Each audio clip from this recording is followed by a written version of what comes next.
ស្មានតែលោកជាមនុស្សយល់យោគនឹកស្មានមិនដល់ថាពេលទុកធំចិត្តក៏ប្រែប្រួលដែរឈីជឿនហើយការមុនទុកចាស់ឯងនោះគ្មានអ្នកណាហ៊ានឡើងទេគឺឯងទេដែលមកអង្វរខ្ញុំឯងថាគ្រួសារជំពាក់បំណុលគេប្រពន្ធកូននៅតូចឯងថាបងប្អូនលើទុកសុទ្ធតែរងចាំលុយមួយជើងនេះដើម្បីចិញ្ចឹមគ្រួសារខ្ញុំចិត្តទុនក៏ព្រមឡើងទុកឯងឡើងមួយនេះគឺ20ឆ្នាំពេញលុយនេះខ្ញុំយកថ្ងៃនេះឯងដេញខ្ញុំចុះពីទូកគុំស្ដាយក្រោយឲ្យសោះណាហេ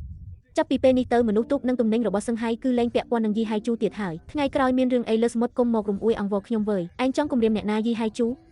កុំបន្ទោសអញដែលមិនបានរំលឹកឯងចាក់ចេញពីទូកសឹងហៃឯងសំបីតែក្បាលទូកសំរុំមួយក៏គ្មានដែរអញចង់តែចាំមើលទេតើថ្ងៃមុខឯងរួចយ៉ាងម៉េចថាកែបើគ្មានពូហៃជូទេថ្ងៃក្រោយលោកច្បាស់ជាស្គាល់រសជាតិហើយត្រឡប់មកវិញហើយមិនក៏ថ្ងៃនេះមកលឿនចុះពីទូកហើយឈីជឿនហៃលែងត្រូវការបងហើយអែមបានតែ30000ទេចាត់ទុកថាសំណងចុះ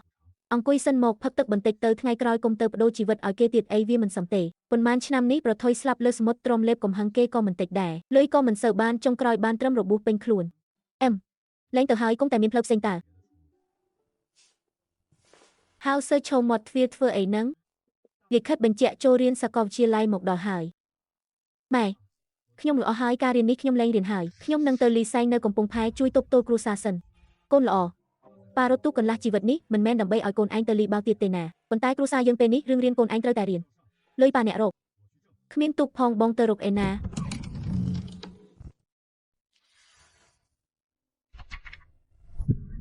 សៀវភៅមួយក្បាលនេះមិនមែនឲ្យឯងរៀនហើយទៅក្អេងក្អាងទេគឺឲ្យឯងដឹងថាពេលណាអាចចូលបានពេលណាមិនអាចចូលបានសុវត្ថិភាពជាចម្បងចូលឡងទឹកខ្មៅពិតជាគ្រោះថ្នាក់ខ្លាំងមែនអត់គ្រោះថ្នាក់ឬអត់វាស៊ីសងលើអ្នកបើកតើបងចង់ទៅណាទៅរកពូជាងបងចង់ទៅចូលឡងទឹកខ្មៅនឹងមែនទេអែមកន្លែងនោះគ្មានអ្នកណាទៅប៉ុន្មានឆ្នាំហើយអញ្ចឹងគ្រឿងសមុទ្រពិតជានៅទីនោះច្រើនមិនខានប៉ុន្តែអូនគ្រាន់តែចង់ឲ្យបងមានសុវត្ថិភាពទេណាមិនអីទេបងដឹងប្រមាណតើមិនធ្វើអីផ្ដេសផ្ដាស់ទេយ៉ាងម៉េចត្រូវឈីជឿនហើយដេញចុះហើយហេអែមខ្ញុំដឹងហើយតើពូជាងខ្ញុំចង់ខ្ចីទុកសៀវភៅរបស់ប៉ាឯងខ្ញុំចង់ទៅចូលឡងទឹកខ្មៅទីនោះគ្រោះថ្នាក់ណាស់មិនមែនជាកន្លែងនេសាទទេខ្ញុំដឹងតើឯងមិនដឹងទេកាលឯងទៅជាមួយប៉ាឯងនៅតូចណាស់ទើបខ្ញុំមករកពូនេះតើ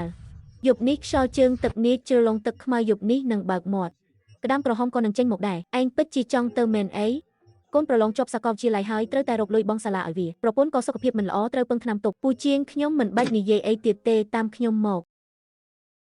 ទុកចាស់បន្តិចហើយជួសជុលបន្តិចប្រហែលអាចទៅរួចពូជូខ្ញុំដឹងថាពូច្បាស់ជាមកទីនេះមែនមិនមែនទេពូពិតជាចង់យកទូកនេះចូលជលងទឹកខ្មៅមែនអីហ្នឹងខ្លាចអីខ្លាចតើតែបើខ្ញុំមិនទៅតាមទេខ្ញុំរត់តែខ្លាចពូទាំងពីរអ្នកបើកទូកយកជីវិតទៅចោលទៀតតែយងជើងនេះមិនមែនទូកសឹងហៃទេណាទូកតូចផ្លូវតូចតើខុសមួយជំហានគឺមិនអាចត្រឡប់មកវិញទេខ្ញុំដឹងតើ